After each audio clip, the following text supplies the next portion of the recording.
सिर्फ 25 cycle per day की production के साथ शुरू हुई ये कंपनी कैसे बनी दुनिया की सबसे बड़ी साइकिल मैन्युफैक्चरिंग कंपनी। कमाल की बात तो यह है कि जिन दो भाइयों ने इस साइकिल कंपनी को शुरू किया था, उनका साइकिल के बिजनेस से दूर दूर तक कोई लेना देना ही नहीं था। ये कंपनी तो उन्हें उनके एक दोस्त ने बस यूं ही दे दी थी कि लो चलाओ। कहानी शुरू होती है भारत और पाकिस्तान पार्टीशन के टाइम पर। चार भाई बृजमोहन मुंजाल, दयानंद मुंजाल, ओम प्रकाश मुंजाल और सत्यानंद मुंजाल, जिनका जन्म आजादी के पहले पाकिस्तान में तोबा टेक सिंह नाम के एक शहर में हुआ था और इनके पिता वहीं अनाज की दुकान चलाते थे। लेकिन आजादी के बाद जब भारत और पाकिस्तान अलग हुए तो पाकिस्तान में रहने वाले कई हिंदू परिवारों की तरह मुंजाल परिवार भी भारत आ गया और ये लोग अमृतसर में आके बस गए। यहाँ बृजमोहन मुंजाल के एक दोस्त करीम खान रहते थे, जिनकी साइकिल के स्पेयर पार्ट्स की हीरो नाम की एक कंपनी थी। अब क्योंकि करीम खान पाकिस्तान जा रहे थे तो उन्होंने ये कंपनी मुंजाल ब्रदर्स को दे दी।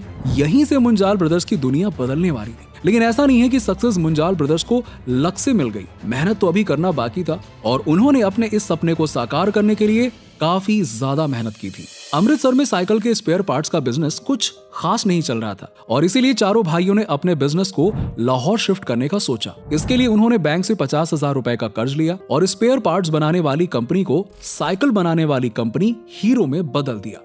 इस तरह 1956 में शुरू हुआ हीरो का सफर। शुरू में तो कंपनी में पर डे सिर्फ 25 साइकिलें ही बनाई जाती थी, लेकिन अगले 10 साल के अंदर कंपनी की पॉपुलैरिटी इतनी बढ़ गई कि यहाँ 300 साइकिलें रोज बनने लगी और उसके 10 साल बाद यहाँ सालाना 5 लाख साइकिल का प्रोडक्शन होने लगा। हीरो हर दिन एक नई ऊंचाई छू रही थी और आखिरकार 1986 में एक ऐसा समय भी आया जब हीरो दुनिया की सबसे बड़ी साइकिल कंपनी बनी और इसके लिए उसका नाम Guinness book of world records में भी शामिल किया गया। उस समय हीरो की साइकिल की डिमांड दुनिया के करीबन 90 देशों में थी। BBC, वर्ल्ड बैंक और लंदन बिजनेस ऑफ स्कूल भी मुंजाल ब्रदर्स के बिजनेस करने के तरीके की तारीफ किया करते थे। यहाँ तक कि ब्रिटेन में तो हीरो साइकिल को सुपर ब्रांड कहा जाता है। ये मुंजाल ब्रदर्स के बिजनेस करने का तरीका ही था जिसने हीरो साइकिल को एक ग्लोबल लेवल की कंपनी बना दी थी। मुंजाल ब्रदर्स अपने कस्टमर से लेकर डीलर्स तक सबका ख्याल रखते थे और सबके हित का सोच कर चलते थे। और इसी से जुड़ी एक कहानी है कि एक बार हीरो कंपनी में काम करने वाले वर्कर्स ने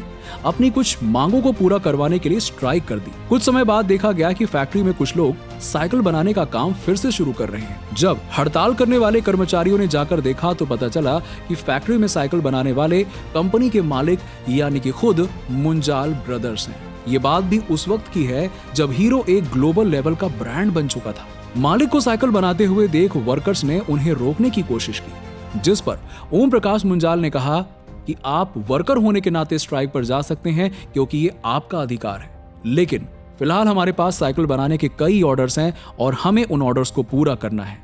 हमें उन बच्चों की खुशी का भी सोचना है जिसके पिता ने उसे जन्मदिन पर साइकिल दिलाने का वादा किया है। अगर हम वक्त पर ऑर्डर नहीं पूरा करेंगे तो कई बच्चों की उम्मीदें टूट जाएंगी। उनकी इस बात से साफ पता चलता है कि मुंजाल ब्रदर्स के लिए उनके ग्राहक कितने महत्वपूर्ण थे। वहीं दूसरी ओर अपने ग्राहकों के साथ साथ वो अपने डीलर्स का भी ख्याल रखते थे। उन्होंने अपने सभी डीलर्स को कमीशन के साथ साथ अपनी कंपनी में शेयर्स भी दे रखे थे। नतीजा ये था कि कंपनी के सभी डीलर्स कंपनी को अपना समझकर और ज्यादा डेडिकेशन के साथ काम करते थे। हीरो को साइकिल बनाने के लिए तो पूरी दुनिया भर में जाना जाने लगा था, लेकिन अब फॉरेन में मोटर बाइक्स भी काफी पॉपुलर हो रही थी।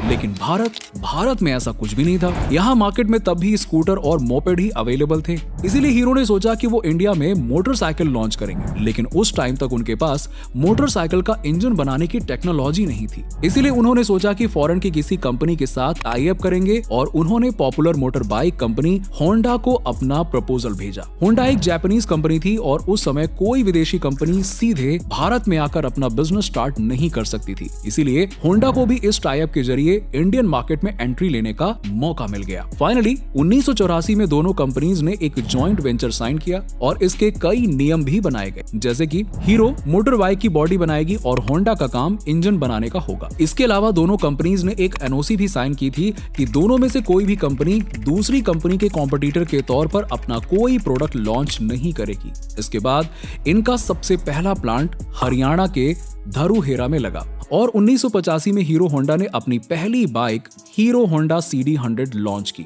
बाइक मार्केट में आते ही तेजी से पॉपुलर हुई क्योंकि इंडिया में बाइक्स इतनी कॉमन तो थी नहीं। इसके अलावा हीरो होंडा CD100 को मिडिल क्लास अफोर्ड कर सके ऐसी प्राइस पर ही लॉन्च किया गया था। साथ ही इनकी मार्केटिंग और एडवर्टाइजिंग भी जबरदस्त हुआ करती थी। हीरो होंडा की टैगलाइन थी fill it, shut it, forget it, यानी गाड़ी में एक बार पेट्रोल डालने के बाद आप आराम से इसके बारे में भूल जाइए और सिर्फ यात्रा का मजा लीजिए। कुछ टाइम तक तो सब कुछ ठीक ठाक चला, लेकिन फिर इंडिया में हीरो होंडा के और भी कॉम्पिटिटर्स जैसे कि सुजुकी, यामाहा, बजाज जैसे ब्रांड्स भी आ गए। इसके बावजूद हीरो होंडा के लिए राहत ये थी कि बाकी की कंपनियां शहरों के अमीर वर्गों को टारगेट करके अपना प्रोडक्ट्स बनाती थीं और हीरो होंडा की टारगेट मार्केट मिडिल क्लास वर्ग थी।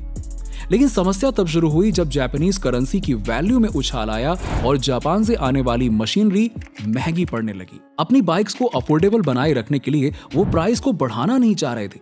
ऐसे में उन्हें काफी लॉस हो रहा था। साल 1990 में डॉलर एक्सचेंज प्राइस रेगुलेशन के बाद कंपनी के हालातों में कुछ सुधार आया और हीरो होंडा फिर से प्रॉफिटेबल कंपनी बन गई। कुछ सालों में कंपनी का प्रॉफिट $10 मिलियन का आंकड़ा टच कर गया, जो कि 90 के दशक में एक बहुत ज्यादा बड़ी रकम थी। लेकिन इस जॉइंट वेंचर में सब कुछ उतना भी ठीक नहीं था जितना दिख रहा था। इसमें कई प्रॉब्लम्स थी, जैसे कि जहां एक तरफ होंडा तो अपनी बाइक रशिया और अमेरिका जैसे डेवलप्ड कंट्रीज में बेचता था और हीरो का मार्केट सिर्फ नेपाल, बांग्लादेश जैसे भारत के पड़ोसी देशों तक लिमिटेड होकर रह गया था, जिस वजह से हीरो साइकिल में तो दुनिया की सबसे बड़ी कंपनी थी, लेकिन बाइक के सेगमेंट में उसका ग्रोथ ग्लोबल लेवल पर नहीं हो पा रहा था। और हीरो चाहकर भी होंडा से अलग नहीं हो सकता था, क्योंकि इंजन की सप्लाईज के लिए तो वो पूरी तरह से होंडा पर ही डिपेंडेंट था।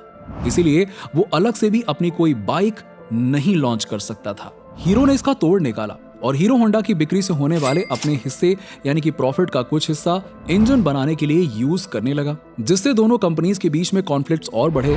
और इसके बाद होंडा ने भी NOC वाला रूल तोड़ा और उन्होंने 1999 में हीरो होंडा के कंपटीशन में अपनी company Honda motorcycle and scooter को इंडिया में लॉन्च कर दिया। इसके बाद उन्होंने हीरो होंडा के प्राइस सेगमेंट में ही बाइक लॉन्च की और उन्होंने एक्टिवा को लॉन्च करके स्कूटर के मार्केट में भी एंट्री ले ली।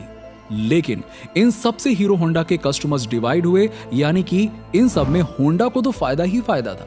उसे हीरो होंडा के प्रॉफिट में भी हिस्सेदारी मिल रही थी और अपनी दूसरी कंपनी के प्रोडक्ट से भी उनकी अच्छी खासी सेल हो रही थी। लॉस में थी तो केवल हीरो, जिसके पास कमाई का सिर्फ एक ही जरिया था, हीरो होंडा वाली सेल और उसके कस्टमर्स, जो कि अब डिवाइड हो रहे थे। इसीलिए आखिरकार 2010 में हीरो ने भी होंडा से अलग होने का फैसला कर लिया। हीरो होंडा में दोनों कंपनीज के 26% शेयर थे। होंडा ने अपने शेयर $1.2 अरब में हीरो को ही बेच दिए। होंडा से अलग होने के बाद हीरो ने अपनी कंपनी हीरो मोटर कॉर्प के नाम से शुरू की। लोगों को लग रहा था कि होंडा से अलग होने के बाद हीरो मार्केट में सर्वाइव ही नहीं कर पाएगी। शुरुआत में हीरो को तो नुकसान हुआ, लेकिन कुछ फायदा भी हुआ, जैसे कि अब वो दुनिया भर में अपना प्रोडक्ट्स बेच सकते हैं। फाइनेंशियल ईयर 22-23 में अप्रैल से सितंबर के बीच ही हीरो मोटर कॉर्प ने 28 लाख प्लस यूनिट्स की सेल की थी। और आज हीरो उतनी ही बड़ी कंपनी है जितनी की हीरो होंडा थी। और एक ऐसी कंपनी जिसने जापानीज कंपनी के साथ मिलकर बिजनेस शुरू किया,